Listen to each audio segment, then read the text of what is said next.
স্বাস্থ্য সচেতক যারা তাদের উপযোগী আজ একটা রান্না করছি আমি।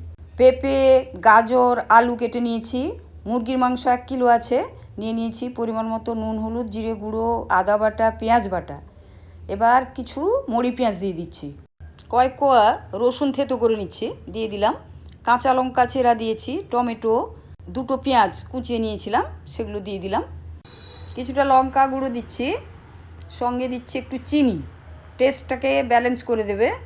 একটু সর্ষের তেল, কয়েকটা গোলমরিচ, গরম মশলা তাও থেতো করে নিলাম। গরম মশলা মানেই তো বুঝতে পারছেন কী কী দিয়েছি। তেজপাতা আছে। এবারে ভালো করে মাখিয়ে নিব এবার, যাতে সুন্দরভাবে মশলাগুলো ঢুকে যায়। 10 মিনিট রেখে দিচ্ছি। এবার উনুন জ্বালিয়ে কড়াই বসিয়ে দিলাম।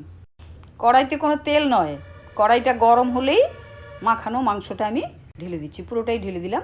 দেখুন, জিরো অয়েল নয় রান্নাটা, তবুও বলবো যে প্রায় সেই রকমই। কতটুকু আর তেল দিয়েছি।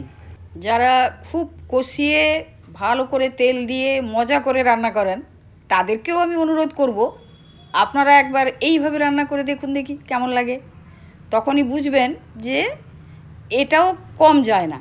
গরম ভাতে লেবুর সঙ্গে গরম গরম খেতে খুব ভালো লাগবে। আপনারা আমাকে জানাবেন আমার এই যে কনসেপ্টটা কেমন লাগলো। আমার খুব ভালো লাগবে, এটাই তো আমার পরম পাওয়া। আপনারা ভালো বললে আমি আবার একটা নতুন রেসিপি করার চেষ্টা করব। খুব ভালো থাকবেন। আজকে আসছি।